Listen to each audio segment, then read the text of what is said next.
The termination letter sat on the desk between them, crisp and final, the ink still wet from Dr. Victoria Hayes's signature.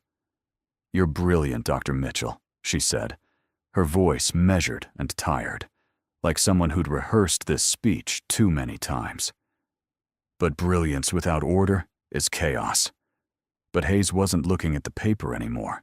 Her eyes had snapped toward the window, toward the sound that was growing louder, deeper, shaking the glass in its frame. Through the 10th floor window, nurses were running toward the stairwell, security guards shouting into radios, and patients pressing their faces against hallway windows, all staring up.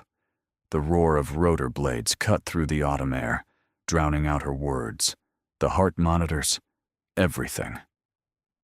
A Navy helicopter was descending onto the hospital roof, rotors flashing in the cold afternoon light. The Department of Defense seal unmistakable on its side. James Mitchell stood frozen by the door, termination letter still in his hand, watching the chaos unfold below. He didn't need to look at his phone to know. Code Angel. Priority 1. The message he'd been ignoring for 20 minutes wasn't a request, it was a reckoning. And the scar on his wrist, the one from Kandahar, the one he'd hidden for 5 years, suddenly felt like it was burning again. Because some secrets don't stay buried. And some calls, once they find you, you can never escape. The morning had started like any other Friday. James Mitchell arrived at Mercy General Hospital at 5:45 in the morning, an hour before his shift officially began. Carrying a thermos of black coffee and the weight of another sleepless night.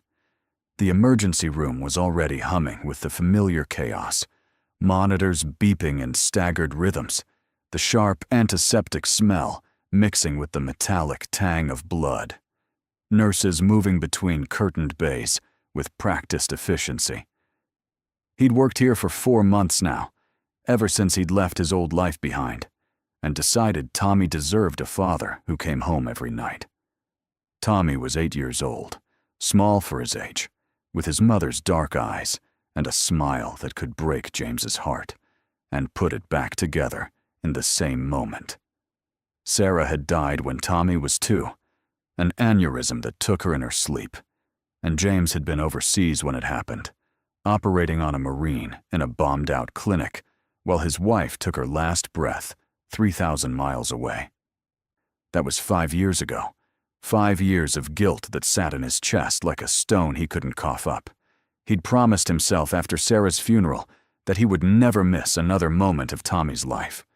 No more deployments, no more classified missions, no more operating in collapsed buildings while bullets punched holes in the walls around him. He'd hung up his military credentials, taken a position as a trauma surgeon at Mercy General, and built a life that looked normal from the outside. Breakfast with Tommy every morning, homework, help every evening, soccer games on Saturdays, a routine that felt safe and predictable, even if it sometimes felt like wearing someone else's clothes. But some things didn't change. James still moved through the emergency room like he was navigating a battlefield, quick decisions, no hesitation. Every second a calculation of who lived and who didn't. And that's what got him into trouble. The call came in at 6:30. Mass casualty vehicle accident on the interstate. Semi-truck jackknifed across 3 lanes, 5 cars involved, multiple critical injuries. The ambulances started arriving 7 minutes later, searchers wailing, EMTs shouting status reports as they wheeled stretchers through the automatic doors. James was in the first trauma bay when they brought in a man in his 30s, unconscious, his chest crushed from the steering wheel. The monitor screamed as his blood pressure dropped, his oxygen saturation falling into the danger zone. James didn't think, he just moved. He needed an anesthesiologist immediately, but Dr. Robert Sullivan was in the middle of another surgery upstairs, and the on-call anesthesiologist was stuck in traffic 20 minutes away. So James did what he'd always done in combat zones. He picked up his phone and called Sullivan directly. "I need you in Trauma Bay 1. Now." His voice was calm, the kind of calm that only comes from watching people die and deciding you won't let it happen again. Sullivan's response came through clipped and irritated. "I'm in the middle of a procedure, Mitchell. Go through proper channels." James glanced at the monitor. Blood pressure crashing. Patient coding. "The patient will be dead in 8 minutes. I'm not asking. I'm telling you. Get down here." There was a long pause. Then Sullivan's voice came back, tight with anger. "This is the last time you pull this, Mitchell. The last time." But he came. And together, with James barking orders like a field commander and Sullivan working with barely concealed resentment, they saved the man's life. By the time the morning shift ended, James had saved 3 lives, violated 6 hospital protocols, and earned himself a formal complaint from Dr. Sullivan and 2 other physicians he'd commandeered without permission. The head nurse, Linda, a woman in her 50s, with kind eyes and no tolerance for bureaucratic nonsense, found him in the break room an hour later. "Hayes wants to see you," she said quietly. "And Mitchell, it doesn't look good." James nodded, too tired to feel much of anything. He'd been called to Hayes's office before, twice in the past 4 months. Once for ordering an emergency CT scan without waiting for insurance authorization. Once for personally transporting a critical patient to surgery when the orderlies were delayed. Each time, Hayes had given him the same lecture about protocols, procedures, and the importance of institutional order. Each time, James had nodded and said he understood. And each time, he'd gone right back to doing things his way, because his way kept people alive. Victoria Hayes was waiting for him in her 10th floor office, her back to the door, staring out at the harbor where sailboats drifted in the autumn sun. Her office was immaculate. Leather chairs, framed diplomas from Yale and Johns Hopkins, a mahogany desk that probably cost more than James made in 3 months. She didn't turn around when he entered. "Close the door, Dr. Mitchell." He did. The click of the latch sounded final, like the bolt sliding home on a cell door. When Hayes finally turned to face him, her expression was carefully neutral, the face of someone who'd made a difficult decision and was determined to see it through. On her desk, centered between them like evidence at a trial, was a termination letter. His name was printed at the top in crisp black ink. The signature at the bottom was still wet. "You're brilliant, Dr. Mitchell," Hayes began, her voice measured and tired, like someone who'd rehearsed this speech too many times. "Your surgical skills are exceptional. Your instincts are remarkable. In 4 months, you've had a 98% success rate in critical cases, which is nearly unheard of in emergency medicine." She paused, her fingers resting on the edge of the desk. "But brilliance without order is chaos, and chaos, no matter how well-intentioned, destroys institutions." James said nothing. He'd learned a long time ago that silence was often the best response. Hayes continued, her tone growing firmer. "This morning, make 7 formal complaints in 4 months. 7 times you've bypassed protocols, commandeered staff without authorization, and made unilateral decisions that undermine the chain of command. I can't run a hospital where 1 doctor operates, as if rules don't apply to him." James felt the anger rising in his chest, hot and familiar. "Those rules slow things down. People die while we wait for signatures." Hayes's jaw tightened. "Those rules protect patients. They prevent mistakes. They ensure accountability." James leaned forward slightly. "I saved 3 lives this morning. How many would your protocols have saved?" The question hung in the air between them. Sharp and accusatory, Hayes's expression didn't change, but something flickered in her eyes. Frustration, maybe, or doubt.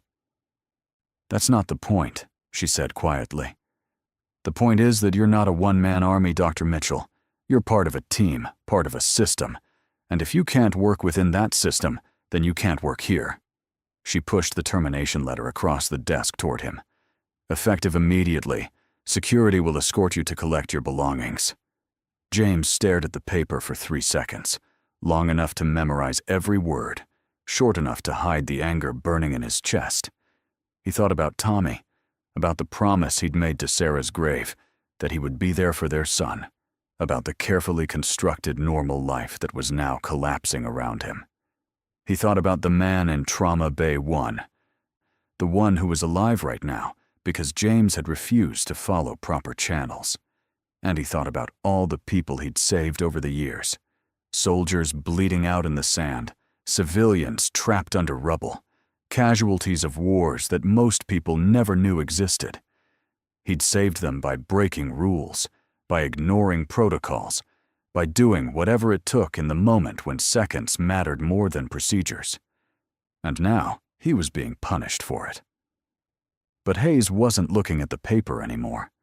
Her eyes had snapped toward the window, toward the sound that was growing louder, deeper, shaking the glass in its frame. Through the 10th floor window, nurses were running toward the stairwell, security guards shouting into radios, and patients pressing their faces against hallway windows, all staring up. The roar of rotor blades cut through the autumn air, drowning out her words, the heart monitors, everything. James turned toward the window just as the helicopter came into view. A Navy Seahawk, dark gray against the bright October sky, the Department of Defense seal visible on its fuselage.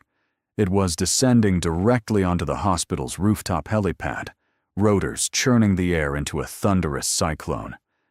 Hayes stood frozen, her mouth slightly open. "What in God's name?" she whispered. James didn't need to look at his phone to know. He could feel it in his bones, that familiar cold dread that came with certain kinds of calls. Code Angel. Priority 1. The message had been sitting in his phone for 20 minutes now, ever since he'd walked into Hayes' office. He'd ignored it, hoping it was a mistake, hoping they'd found someone else. But they hadn't. They never did. Because there was no one else who could do what he did. 2 Navy SEALs emerged from the stairwell door onto the 10th floor, moving with the kind of purposeful efficiency that made civilian security guards step aside without question. They were in tactical gear, sidearms visible, communication devices in their ears. The lead SEAL, a man in his 30s with the hard eyes of someone who'd seen too much, walked directly toward Hayes' office and knocked once. A courtesy, not a request for permission. Hayes opened the door, her face pale. "What is this? Who authorized a military helicopter to land on my hospital?" The SEAL's expression didn't change. "Ma'am, we're looking for Dr. James Mitchell. We were informed he's in this office." Hayes' eyes darted to James. Confusion and something like fear crossing her face. Dr. Mitchell was just terminated. He no longer works here. The SEAL's gaze shifted to James, and something in his expression, recognition, respect, made it clear this wasn't a social visit. "Dr. Mitchell, I'm Petty Officer First Class Ryan Booker. I need you to come with us immediately. The Secretary of Defense has issued a priority directive." James felt the weight of the moment settling on his shoulders, familiar and heavy. 5 years. He'd had 5 years of normal life, 5 years of being just a father and a doctor, 5 years of pretending he was someone else. And now it was over. Hayes found her voice, sharp with indignation. "You can't just take one of my doctors." Booker cut her off, his tone respectful but unyielding. "Ma'am, with all due respect, you just fired him." "He's no longer your doctor." He held up a tablet, showing her a document with official seals and classifications that made her face go even paler. "Dr. Mitchell holds a Level 5 security clearance with the Department of Defense. His expertise is required for a critical situation. This is not a request." Hayes looked at James, really looked at him, as if seeing him for the first time. "What is this? Who are you?" James picked up the termination letter from the desk, folded it once, and slipped it into his pocket. "I'm exactly who you think I am, Dr. Hayes, just with a few details you weren't cleared to know." He turned to Booker. "I need to make a phone call. My son." Booker nodded. "We're aware of your family situation, sir. Protective detail is already being dispatched to your residence. Your son will be safe. The helicopter ride from the hospital to the secure briefing location took 12 minutes. James sat in the jump seat, headset on, listening to the pilot's clipped communication with air traffic control as they flew low over the city. Through the window, he could see Mercy General growing smaller below, the rooftop still crowded with staff and patients who'd rushed up to see the spectacle. He wondered what Hayes was thinking right now, what story she'd tell herself about the doctor she'd just fired. Booker sat across from him, reviewing something on a tactical tablet. Finally, he looked up. "Sir, I need to brief you on the situation. At 0400 local time, a 7.2 magnitude earthquake struck a joint NATO training facility in eastern Poland, near the border. The main barracks collapsed. 53 personnel trapped, 28 extracted so far. 15 critical casualties. Local medical infrastructure is overwhelmed. They need a trauma surgeon with combat experience and structural rescue training." James closed his eyes. 53 people, most of them probably kids, 19 or 20 years old, who joined up thinking they'd see the world and learn a skill. Now they were buried under concrete and steel, bleeding out while rescuers tried to dig them out. "Why me?" he asked, though he already knew the answer. Booker's expression was grim. "Because you're the only surgeon in the NATO database who's operated in collapsed structures under hostile fire. You've trained field medics in real-time emergency procedures. You've performed battlefield triage in conditions that would make most surgeons freeze. And according to your file, you've never lost a patient you decided was worth saving." James opened his eyes, looking at the seal. "That's not true. I've lost plenty." Booker nodded slowly. "But not because you gave up on them. Sir, those people in Poland need someone who won't give up. They need you." The briefing room was in a nondescript building near the naval station, all concrete walls and fluorescent lights. Admiral Richard Townsend was waiting, a man in his 60s with silver hair and the kind of presence that made everyone in the room stand a little straighter. He didn't waste time on pleasantries. "Dr. Mitchell, thank you for responding." James wanted to point out that he hadn't exactly been given a choice, but he kept his mouth shut. Townsend continued, pulling up satellite imagery on the wall screen. "The situation is deteriorating. We have a 72-hour window before sepsis and organ failure become irreversible for the critical cases. You'll be inserted with a SEAL medical team, but you're in command of all medical decisions. Your word is final." James studied the images, the collapsed barracks, the makeshift triage area, the chaos of a rescue operation that was running out of time. "What about my son?" he asked quietly. Townsend's expression softened slightly. "Tommy Mitchell, age 8, currently attending Riverside Elementary. As of 20 minutes ago, he's under protective custody. 2 agents from Naval Criminal Investigative Service are with him, posing as school security. Your neighbor, Mrs. Patterson, has been briefed and is prepared to care for him during your absence. He'll have round-the-clock protection." James felt something twist in his chest. Tommy would be scared, confused, wondering why his dad wasn't there to pick him up from school. "I need to talk to him," Townsend nodded. "You'll have 5 minutes before departure. Dr. Mitchell, I know what I'm asking. I know you left this life for a reason. But those people in Poland don't have anyone else. Will you go?" James thought about the termination letter in his pocket, about Hayes's words. Brilliance without order is chaos. He thought about the man he'd saved that morning, and all the people he'd saved over the years by refusing to follow the rules, by doing what needed to be done in the moment when it mattered most. And he thought about Tommy, about the promise he'd made to always come home. But some promises were more complicated than others. Some choices weren't really choices at all. "I'll go," he said quietly. "But I'm coming back. No matter what, I'm coming back." Townsend's expression was grave. "We'll do everything we can to make sure you do." The phone call with Tommy was the hardest conversation James had ever had. He sat in a small office, door closed, holding the phone like it might shatter in his hands. Tommy's voice came through small and worried. "Dad? Mrs. Patterson said there are men here who say they're keeping us safe. What's happening?" James closed his eyes, forcing his voice to stay steady. "Buddy, remember how I told you I used to be a doctor for soldiers? That I used to help people in dangerous places?" Tommy's voice was cautious. "You said you stopped because you wanted to be with me." James felt the words stick in his throat. "I did stop. And I want to be with you more than anything. But right now, there are people who are hurt really badly, and they need a doctor who knows how to help them. They need me." There was a long silence. Then Tommy's voice came back, smaller than before. "Are you going to be in danger?" James wanted to lie, wanted to tell his son everything would be fine.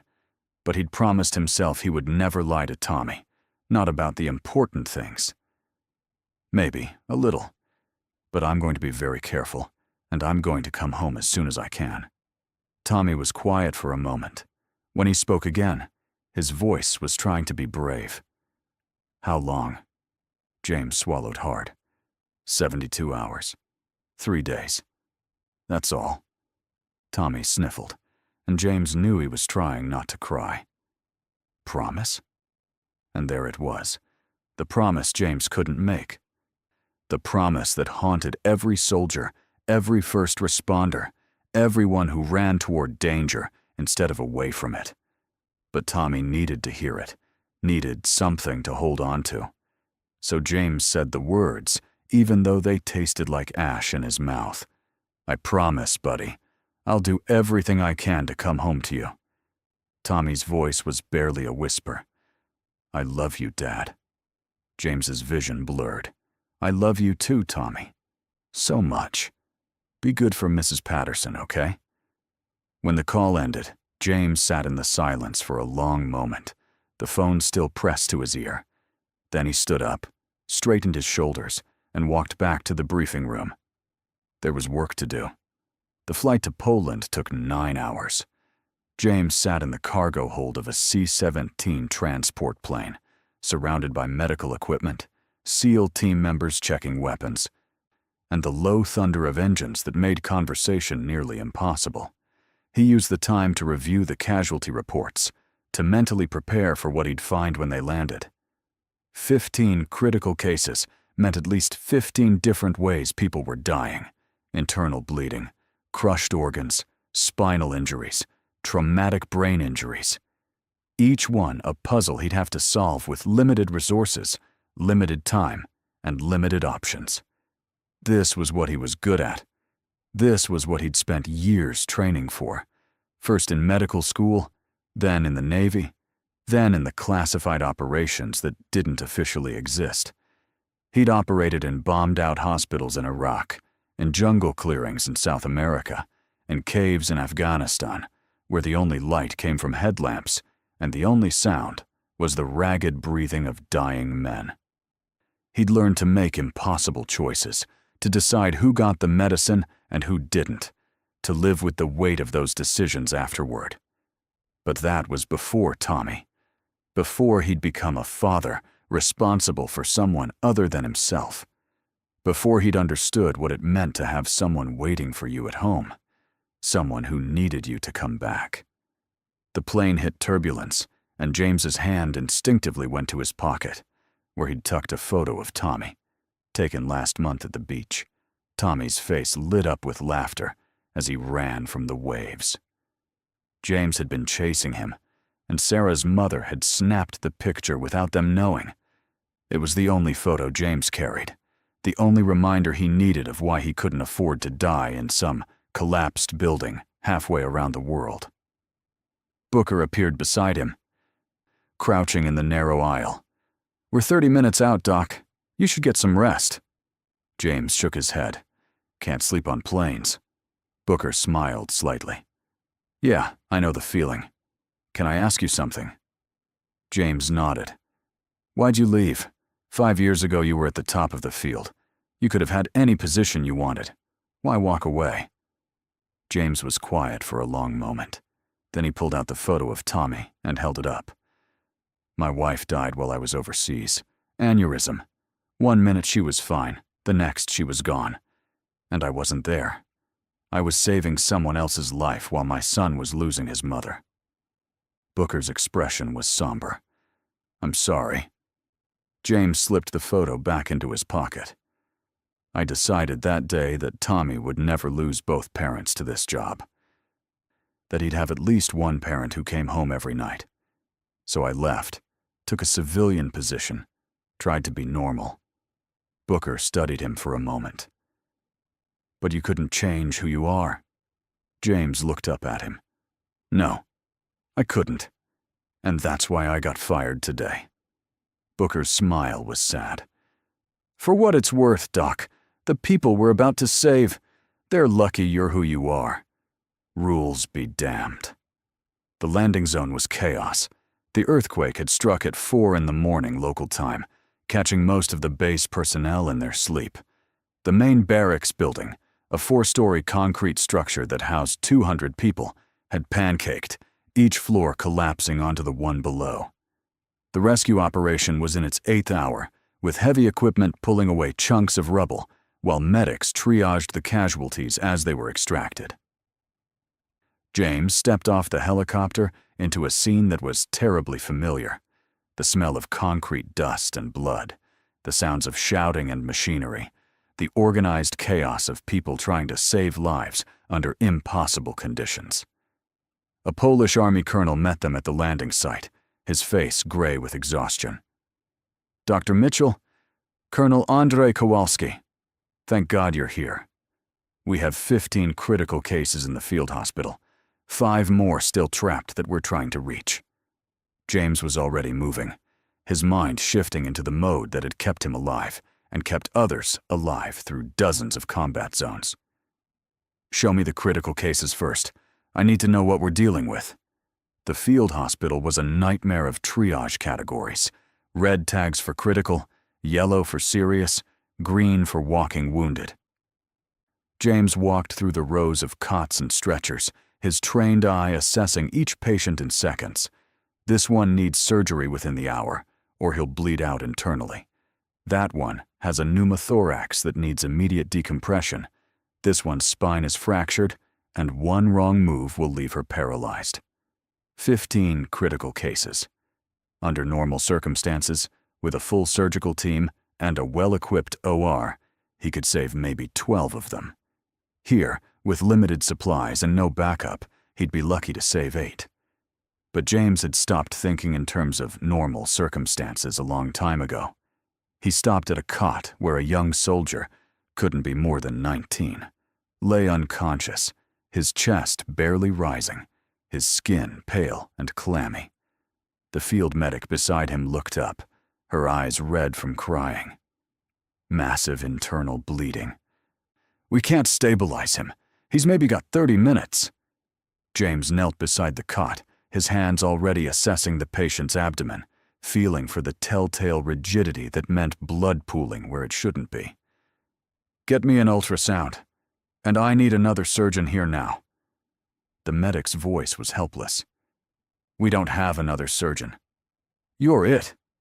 James looked up at her, saw the fear in her eyes, the knowledge that she was watching a kid die, and there was nothing she could do about it.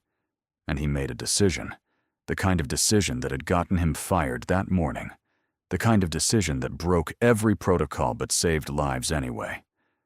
Then you're going to be my surgeon. What's your name? The medic's eyes widened. I'm just a field medic. I can't. James cut her off, his voice calm but absolute. Your name.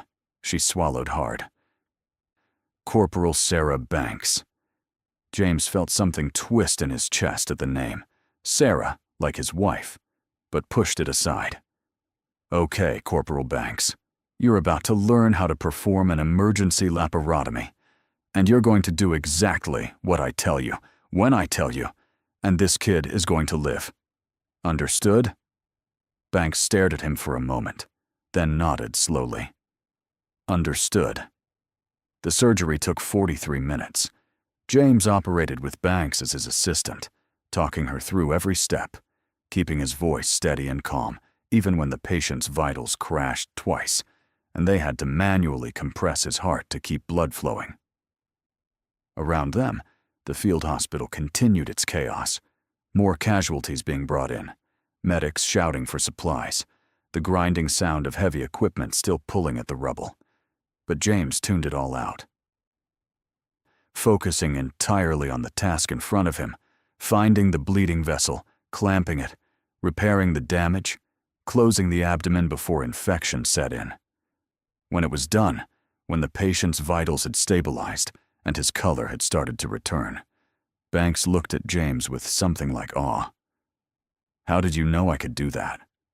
James was already moving to the next patient. "Because I've trained 100 field medics in worse conditions than this, and every single one of them did things they didn't think they could do. You're no different." The next 12 hours were a blur of surgeries, triage decisions, and impossible choices. James operated on a collapsed lung, on a ruptured spleen, on a fractured skull that was bleeding into the brain. He taught 3 more medics how to perform procedures they'd only read about in textbooks. He made the call to focus resources on patients who had a fighting chance, knowing that it meant some of the others wouldn't make it. And he lived with those decisions, the way he'd been living with them for 15 years. But in the middle of it all, something happened that changed everything. They brought in a patient from the rubble, a young woman, mid-20s, unconscious, her chest crushed from falling concrete. Her vitals were crashing, her oxygen saturation dropping, and James knew immediately that she had maybe 10 minutes before her heart gave out completely. He also knew that in the next tent over, there was a soldier with a similar injury who'd been waiting for surgery for 3 hours. Both critical, both dying. Only one ventilator available. This was the nightmare scenario, the one every combat surgeon feared, the choice between 2 lives when you could only save one. James stood frozen for maybe 5 seconds, his mind racing through the calculations, the probabilities, the outcomes. The woman had a slightly better chance of survival. Younger, stronger vitals, less damage to her thoracic cavity. The soldier was older, his injuries more extensive, his chances may be 50-50, even with immediate intervention. By every medical metric, every triage protocol, the choice was clear. Save the woman. Let the soldier wait. But James looked at the soldier's face and saw something that made him hesitate. The man's eyes were open, conscious, aware. And in those eyes, James saw a kind of acceptance, a resignation that said he knew he was dying and had made peace with it. The man's hand moved slightly, and James saw that he was wearing a wedding ring. James felt something crack inside his chest. This man had a wife, maybe kids, people waiting for him at home, the way Tommy was waiting for James. James made his decision in the space of a heartbeat, and it was the decision that broke every rule, every protocol, every logical calculation. "We're doing both," he said quietly. The chief medic stared at him. "Sir, we don't have the equipment." James cut him off. "I'll operate on the soldier. You stabilize the woman. We work simultaneously. I'll talk you through it." The medic's face went pale. "I can't perform that kind of surgery." James's voice was steel. "You can, and you will, because I'm not letting either of them die. Now move." For the next hour and 17 minutes, James performed what would later be described in the after-action report as one of the most remarkable pieces of battlefield medicine in modern military history. He operated on the soldier with one hand, while simultaneously directing the medic through the woman's surgery, his voice never wavering, his hands never shaking, even when explosions in the distance suggested the earthquake might not have been entirely natural. The building shook twice during the surgery. Dust fell from the ceiling onto the surgical field, and James had to pause to wipe it away before continuing. Someone shouted that hostile forces had been spotted in the area, that they needed to evacuate, that the whole operation was about to become a combat zone. But James didn't stop. He couldn't stop, because stopping meant both patients died, and that was unacceptable. When it was over, when both patients were stable and breathing on their own, when the crisis had passed and James could finally step back and assess what he'd just done, he realized his hands were shaking. Not from fear, but from exhaustion and adrenaline crash. He looked down at his scrubs and saw they were soaked with blood, not his own, but that of the people he'd just saved. Booker appeared at his elbow. "Doc, we need to move. Intel says this area is about to get hot. Evacuation helos are inbound." James looked at the two patients, both unconscious but alive. "I'm not leaving them." Booker's voice was gentle. "Sir, we have to go. They'll be evacuated with the rest of the casualties." James shook his head. "I stay until they're stable enough to transport. That's not negotiable." The evacuation took another 6 hours. James stayed with his patients through every step, monitoring their vitals, adjusting their medications, refusing to leave even when the building shook again and pieces of the ceiling started to fall. The SEAL team set up a defensive perimeter, and James could hear gunfire in the distance, though he didn't know if it was hostile or just nervous guards firing at shadows. He didn't care. His world had narrowed to 2 heartbeats, 2 sets of lungs that kept breathing because he'd refused to make the choice everyone expected him to make. When the evacuation helicopter finally arrived, James helped load both patients personally, checking and rechecking their IV lines, their ventilator settings, every detail that could mean the difference between life and death. Only when the helicopter lifted off, when he watched it disappear into the gray Polish dawn carrying his patients to safety, did James allow himself to sit down. He sat on a piece of rubble, his head in his hands, and for the first time in 15 years, he cried. Not because he'd failed, but because he'd succeeded, because he'd saved them all 15 critical cases, not one lost, not one life sacrificed for another. Banks found him there 10 minutes later. She sat down beside him without speaking, and for a long time they just sat in silence, watching the sun rise over the destroyed barracks. Finally, she spoke. "Thank you. For teaching me. For trusting me." James looked at her, saw the exhaustion in her face, the blood on her uniform, the kind of weariness that comes from pushing past every limit you thought you had. "You did the work. I just told you what to do." Banks shook her head. "You did more than that. You showed me that the rules we follow, the protocols we memorize, sometimes they're not enough. Sometimes you have to choose to save everyone, even when it seems impossible." James was quiet for a moment. Then he pulled out his phone, checking for messages. There was one from Tommy, sent 3 hours ago. "Dad, I'm scared. Please come home." James felt the words hit him like a physical blow. He'd been so focused on saving strangers that he'd almost forgotten about the one person who mattered most. "I have to go," he said quietly. Banks nodded. "I know. We all do." The flight back was quieter than the flight out. James sat in the cargo hold, watching the Polish countryside disappear below, replaced by ocean, then clouds, then finally the familiar coastline of home. He'd been gone for 68 hours, 4 hours short of the 72-hour window, but it felt like a lifetime. During the flight, Booker handed him a tablet. "This came through while you were operating. Thought you'd want to see it." James took the tablet and saw an email with the subject line, "An apology and an offer." It was from Dr. Victoria Hayes. He opened it and began to read. The letter was long, carefully worded, and clearly written by someone who'd had time to think about what had happened.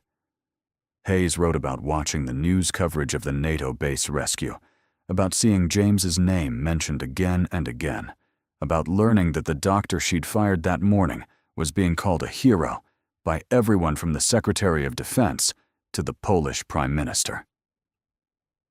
She wrote about how she'd spent the past 3 days reviewing his file, really reading it for the first time, and discovering details that had been classified, redacted, hidden behind security clearances she didn't have. She wrote about realizing that every protocol violation, every rule he'd broken, had been in service of saving lives. That his chaos had a 98% success rate because it wasn't chaos at all. It was precision operating at a level she hadn't recognized. And then she made her offer. The position of Chief of Emergency Medicine at Mercy General Hospital. Not as his old job back, but as something new, something built around the way he worked, rather than trying to force him into a system that couldn't contain him. She wrote about creating a new rapid response protocol, about giving him the authority to mobilize resources in life-threatening situations, about trusting his judgment in the moments when seconds mattered more than signatures. She wrote about how the patients trusted him, how his name on the hospital roster gave people hope, how his presence made them believe they'd be okay. And she ended with a simple request. Come back, Dr. Mitchell. Teach us to be better. Help us remember why we became doctors. The emergency department will wait for you, however long it takes. James read the letter twice, then set the tablet down and closed his eyes. He thought about Tommy, about the promise he'd made to always come home. He thought about the termination letter still folded in his pocket, about Hayes's words that morning. Brilliance without order is chaos. And he thought about the 15 people in Poland who were alive right now because he'd refused to accept that chaos was the only option, because he'd found a way to create order in the middle of madness. Maybe Hayes was right. Maybe brilliance without order was chaos. But maybe, sometimes, the right kind of chaos was exactly what the world needed. When the plane landed, when James stepped out onto the tarmac and saw the familiar skyline of his city, he felt something shift inside him. He wasn't the same man who'd left 3 days ago. That man had been running from his past, trying to be someone he wasn't. This man, exhausted, blood-stained, carrying the weight of 15 lives he'd saved and the promise of one he couldn't break. This man knew who he was. The Navy sent a car to take him home.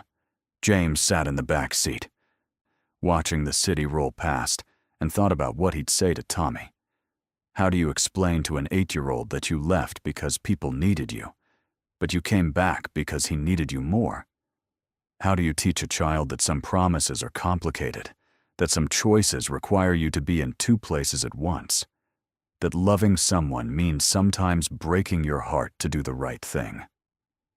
The car pulled up in front of his house just as the sun was setting, painting the sky in shades of orange and purple. Mrs. Patterson was waiting on the porch, and beside her was Tommy, small and fragile-looking in his school clothes. When Tommy saw the car, he ran. He ran down the porch steps, across the lawn, and crashed into James with enough force to knock him back a step. James dropped to his knees and wrapped his arms around his son, holding him tight enough to feel his heartbeat, his breath, every small, trembling movement that said he was real and safe and home. You came back, Tommy whispered into his shoulder. You promised, and you came back. James closed his eyes, feeling tears slip down his face. I always come back. That's one promise I'll never break. 1 week later, James Mitchell walked through the doors of Mercy General Hospital for the first time as Chief of Emergency Medicine. The staff lined up to greet him, some with applause, some with cautious smiles, some with the wary respect of people who'd heard the stories, but weren't sure what to believe. Hayes met him in the lobby, and for a moment, they just looked at each other, 2 people who'd each learned something they hadn't known before. Welcome back, Dr. Mitchell, Hayes said quietly. James held out his hand. Thank you for the second chance. Hayes shook his hand, her grip firm. Thank you for teaching me that sometimes the rules need to change. They walked together to James's new office, bigger than his old one, with a window that overlooked the emergency bay and a desk that still smelled like fresh polish. On the desk was a framed photograph. Tommy at the beach laughing as he ran from the waves. James picked it up, looking at his son's face. "I have one condition," he said. Hayes nodded. "Name it." James set the photo back down. "Friday's off, for my son." Hayes smiled. "Done." The first emergency call came 20 minutes later. Mass casualty incident. Warehouse fire. Multiple victims with severe burns and smoke inhalation. James was halfway to the door when Hayes called after him. "Dr. Mitchell?" He turned back. Hayes's expression was serious but not afraid. "Do whatever you need to do. I trust you." James nodded once, then ran for the emergency bay, already pulling on gloves, already shifting into the mode that had kept him alive and kept others alive through everything he'd faced. As he ran, he thought about Tommy, about the promise he'd made to always come home. He thought about the 15 people in Poland who were alive because he'd refused to accept impossible choices. And he thought about Hayes's letter, about the words that had stayed with him through the long flight home. "Your name gives patients hope." That was what he'd been searching for all these years. Not just the ability to save lives, but the ability to give people hope that they could be saved. That was worth fighting for, worth breaking rules for, worth everything. The ambulances were already pulling in, sirens screaming, EMTs shouting status reports. James stood in the center of the emergency bay, surrounded by controlled chaos, and felt a sense of peace he hadn't felt in 5 years. This was where he belonged, not running from who he was, but embracing it. Not choosing between being a father and being a doctor, but finding a way to be both. And as the first patient came through the doors, as James's hands moved with practiced certainty and his voice cut through the noise with calm authority, he made a silent promise to Tommy, to Hayes, to himself. He would save everyone he could. He would break the rules when the rules got in the way of saving lives. He would come home every night to his son, and he would never apologize for being exactly who he was meant to be. Because some calls, once you answer them, change you forever, and some promises are worth keeping, no matter what it costs.